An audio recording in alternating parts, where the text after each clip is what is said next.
My family would have lost me. My son would have lost me if I didn't have a second chance and there weren't treatment centers. Treatment can be life-saving for Mainers struggling with addiction, but as WMTW News 8's Tracy Sable shows us tonight, for thousands of Mainers, finding help can be difficult. We're turning away 10, 20 more people every single day who are calling for our detox. Bob Fowler is the executive director for Milestone Foundation, one of the oldest substance use treatment programs in Maine. He says in some cases, not being able to help those people can have dire consequences. That can be a death sentence for a lot of these individuals. But Milestones isn't the only rehab facility facing challenges. A number of organizations in southern Maine have scaled back their services, and some have even shut their doors. Last year, Mercy Hospital closed its substance abuse treatment center in Westbrook. At around the same time, a methadone clinic in Sanford also closed. But some say treatment isn't the answer, and we should focus on stopping it before it starts. Helping patients. Others, including healthcare providers, believe another drug could be the solution: marijuana.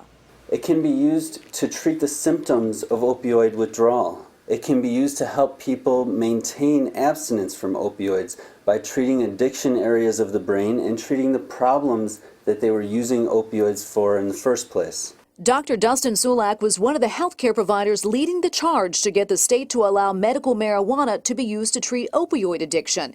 DHHS is currently debating it and has until July 10th to make a final decision.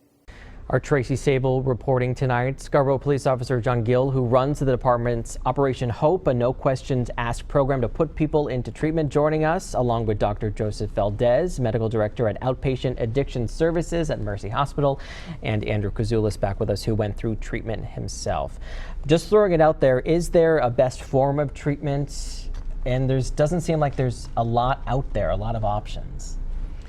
One thing that I often encounter among patients and family members and the public in general is when they think of treatment, they're really thinking about detox.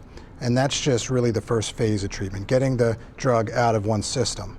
But you know, the evidence shows that that alone will be insufficient in order to really have someone recover from this disease, and that treatment has to be long-term. And there are many approaches to it, and the more comprehensive it is, the better. And there is a role for different, counseling, medications. There are different roads that it can be very helpful for those that need treatments. And it's expensive. We'll hear a little bit later, but Andrew, you've mentioned about you getting into treatment. You had said thousands of dollars, several times going through detox. Can you talk a little bit about that? This isn't a one-stop shop. Yeah, if everybody could get it first round through, we would be in a very different place with everything. And unfortunately, insurance companies now are not offering parity. So they're not paying for these services. They're limiting the amount of times people can access services. And without certain resources, I mean, as Bob Fowler said, I mean, it is often, if you don't have cash reserves, if you don't have equity that you can liquidate immediately, it is often a death sentence. It's really unfortunate. And one of the things we're seeing is the Scarborough Police Department has started, well, almost a year now with Operation Hope, 8 months, I believe, 150 placements so far. And we did a story not too long ago that there weren't enough treatment centers to accept people who need help. Sure. As of today, 152 people have come in and been placed in long-term treatment facilities, 10 different states, many of them out of state, unfortunately. 2/3 of the people we see coming to ask for help don't possess insurance, health care coverage, or have the financial resources to get the help on their own.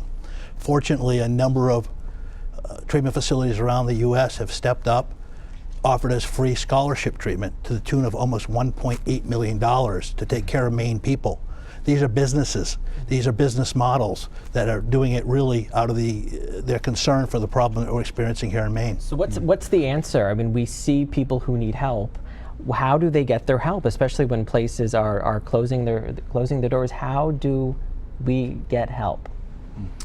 That's a very good question. And putting you right on the spot there. Yeah, well, I agree that the way out of this epidemic is through expanding treatment. Certainly there's a role for limiting the supply of opioid drugs that are prescribed unnecessarily and out into the environment. But we also need to recognize that those with the disease really need to get, the evidence-based treatment that they need in order to recover, and that's the way through, in my mind. And so, financial cost of treatment is a problem, and having coverage is a problem. But in many places in Portland and Mercy and other places, we are working on trying to treat our patients in the primary care setting using medications like Suboxone to allow them to get to a place of stabilization so they can recover. So we have to be a little creative in what we do. And I'm glad you brought up Suboxone, because Suboxone and Methadone are treatments that basically, you understand it better than me, but I believe that they help people sort of along their treatment process. They go in, they get their Suboxone comes in strips, Methadone they go and get. Do you think that those forms of treatment sort of have a stigma tied to it? I certainly do, and even among long-term patients that are on them and doing very well and are productive members of society, they often express to me that they feel guilty that they're on the medication, and I wish that wasn't the case, because there are other diseases, people with high blood pressure or diabetes, and if they had made certain lifestyle changes, they could get off, but sometimes you need medication to help. And the Suboxone and Methadone are evidence-based medicines that have allowed people to get the stability in their life, to do the work and counseling and other groups they need to get their life back. But there is other 12-step fellowship programs. There are abstinence-based models. It really has to be individualized, the treatment plan to the patient. And it clearly shows that there's treatment for a medical disorder, which is certainly something we'll continue to talk about tonight. Gentlemen, thank you. Coming up, uniting to fight Maine's heroin epidemic. We intend to take an all-hands-on-deck approach at every level of government, every level of law enforcement, every level of treatment, every level, every community. From what's happening out on the roads to the classroom, we will talk to all the people involved in all levels of the fight against opioid addiction right here in Maine. That's ahead in just 2 minutes.